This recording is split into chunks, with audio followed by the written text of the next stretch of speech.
आज हम बात करेंगे भाज्य संख्या के बारे में। हमारा टॉपिक इस समय चल रहा है संख्या पद्धति। संख्या पद्धति में हम महत्वपूर्ण परिभाषाएं कर रहे हैं। कल के लेक्चर में हमने बात किया था सम संख्या, विषम संख्या और प्राकृतिक संख्या, पूर्ण संख्या के बारे में। आज हम बात करेंगे भाज्य अभाज्य संख्या के बारे में। भाज्य संख्या क्या होती है? भाज्य जैसे देखा जाए तो नाम से ही पता चल रहा है, वे संख्याएं जो विभाजित हो सकें, विभाजित हो जाए।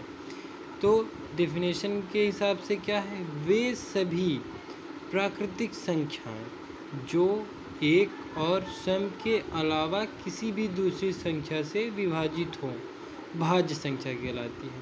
अब जैसे देखिए क्या है, 2 की बात करें तो क्या यह भाज्य है? नहीं, क्योंकि 2 एक और स्वयं के अलावा किसी और संख्या से विभाजित नहीं हो सकती, क्योंकि 2 से छोटा कुछ भी नहीं है।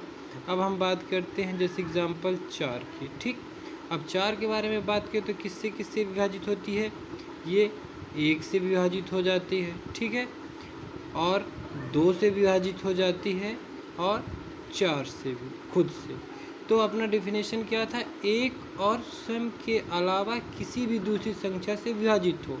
तो ये फिलफिल कर रहा है। हाँ देखिए, 1 से विभाजित हो रहा है, स्वयं से विभाजित हो रहा है, और किसी अन्य से भी विभाजित हो रहा है। मतलब कि कहने का अभिप्राय ये है कि इसके कम से कम 3 गुणनखंड हो।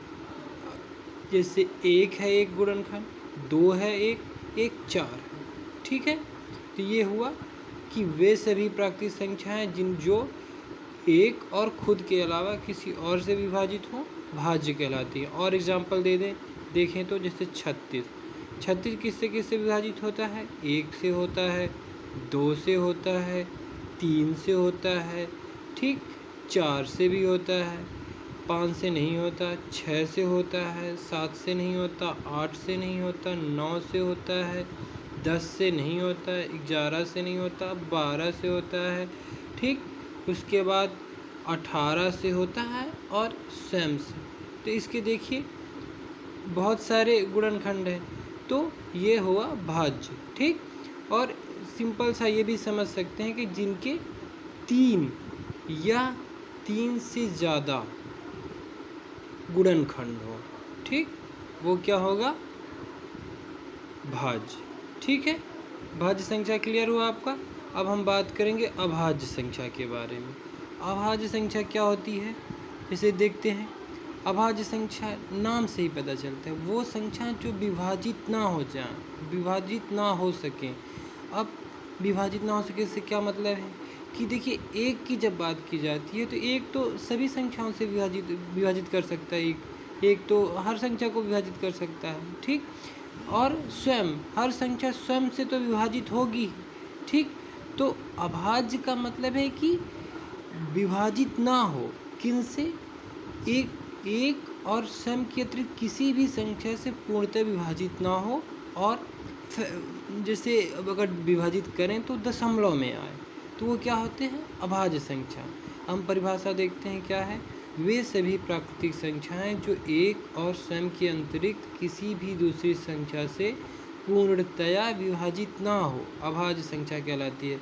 हम एग्जाम्पल देखेंगे तो क्या रहेगा? जैसे देखिए, सबसे छोटा एग्जाम्पल क्या है? 2, ठीक। फिर देखिए, 2 किसी से विभाजित होती है? एक और स्वयं के अलावा नहीं, क्योंकि ये तो 1 से विभाजित होती है, और 2 तो खुद ही है, ठीक। 3 की बात करें, ठीक, 3 क्या किसी से विभाजित होती है? नहीं, 1 से विभाजित होती है 3, ठीक, और किसी संख्या से विभाजित नहीं हो रही है, ठीक। 5 की बात करें तो ये भी विभाजित नहीं हो रही है, ठीक। अब आप बोलें कि और जो एग्जाम्पल दें ऐसे जो विभाजित हो उनसे रिलेट करें। जैसे देखिए, अब आप बात करें 4 की, तो 4 अपन ने ऊपर देखा था ना, भाज्य में आ रही थी, ठीक। तो 5 और 4 में क्या डिफरेंस है? ये 4 जो है 1, 2 और 4 से विभाजित हो रही है, मतलब ये भाज्य हो जा रही है, ठीक है। और 5, 2, 3, 5, 7, 9, 2, 3, 5, 7, सॉरी 9 नहीं हो गए, 2, 3, 5, 7, 11, 13, 17, ये जो संख्या है ये अभाज्य है। ये एक और स्वयं के अतिरिक्त, मतलब उस खुद के अलावा किसी और से विभाजित ना होगी। और जैसे देखिए 31 हो गया, ये भी विभाजित नहीं होगी। तो हमें मुख्यतः 1 से 100 तक जितनी भी अभाज्य संख्याएं हैं उन्हें याद कर लेना चाहिए, हर जगह काम आता है, ये आपको याद रहना चाहिए, ये आपको समझना पड़ेगा। ठीक है, तो 1 से 100 तक कितनी अभाज्य संख्याएं होती हैं? 25। कौन कौन सी देखते हैं अपन? जैसे देखिए 1 से 25 संख्याएं कौन कौन सी हैं? 2 है, 3, 5, 7, 11, 13, 17, 19, 23, 29, 31, 37, 41, 43, 47, 53, 59, 61, 67, 71, 73, 79, 83, 89, 97, ये 25 संख्याएं हैं जो 1 से 100 के बीच में अभाज्य हैं। ये हमें याद कर लेना चाहिए क्योंकि ये डायरेक्ट ही पूछा जाता है कभी कभी। इससे संबंधित हम जो क्वेश्चंस हैं, प्रश्न हैं, वो अंत में बात करेंगे उसके बारे में। जब सभी परिभाषाएं समाप्त हो जाएंगी तो मैं इस पे पूरा एक क्वेश्चंस और उनके एग्जांपल्स जो है महत्वपूर्ण, उनके बारे में आपको बताऊंगा। अब कुछ इसी से रिलेटेड परिभाषाएं हैं अभाज्य और भाज्य संख्याओं से। जुड़वा अभाज्य क्या होता है? ठीक, नाम से कर रहा है ट्विन, जुड़वा। ठीक, वे अभाज्य संख्याएं जिनके बीच का अंतर 2 हो, तो वे 2 संख्याएं जुड़वा अभाज्य कहलाती है। अब एग्जाम्पल देखते हैं, ऐसी संख्याएं जिनके बीच अंतर 2 हो। ठीक, तो अब हम बात करेंगे तो कौन कौन से में अंतर होगा? क्या 2 और 3 के बीच 2 का अंतर है? नहीं, 1 का अंतर है। ठीक, और बात करें तो 2 और 4 के बीच में है, तो 4 तो अभाज्य नहीं है, इन अपने को अभाज्य के बारे में बोला है। ठीक, तो अब अपन देखते हैं कौन सा है? 3 और 5 की बात के देखें तो कितने का अंतर है? 2 का अंतर है ना, तो ये क्या है? जुड़वा अभाज्य, ये दोनों संख्याएं। और आगे बात करें, ठीक, दूसरा एग्जाम्पल देखें तो 5 और 7 के बीच देखें, इनके बीच का अंतर 2 है। हाँ है। ठीक, तो ये भी जुड़वा अभाज्य है। ठीक, अब और एग्जाम्पल देखें तो 11 और 13 के बीच का अंतर, इसमें 2 अंतर है क्या? हाँ है 2, ये भी जुड़वा अभाज्य है। इस तरह जिन 2 अभाज्य की बात हो रही है, इसमें कोई भी संख्या नहीं लेंगे, सिर्फ अभाज्य, तो वे सभी अभाज्य संख्याएं जिनके बीच का अंतर 2 हो, वो दोनों संख्याएं जुड़वा अभाज्य कहलाती हैं। ठीक है, और दूसरी महत्व परिभाषा देखेंगे, सहअभाज्य क्या होता है? सहअभाज्य, ठीक है, ये सहअभाज्य है। अब सहअभाज्य संख्या क्या होती है? जिन 2 प्राकृतिक संख्याओं की, इसमें बोला क्या गया है? प्राकृतिक संख्या। ऊपर अपने को जो जुड़वा अभाज्य में क्या बोला था? अभाज्य संख्या। इन चीज़ों का ध्यान रखें, ये महत्वपूर्ण होता है जब कभी भी परिभाषाएं पूछ ली जाती हैं। तो जिन 2 प्राकृतिक संख्याओं का महत्तम समापवर्तक 1 हो, तो वे दोनों संख्याएं सहअभाज्य कहलाती हैं। प्राकृतिक संख्याएं आपको बताया था ना मैंने पिछले लेक्चर में, वे सभी संख्याएं जो 1 से प्रारंभ होती हैं प्राकृतिक संख्याएं कहलाती हैं।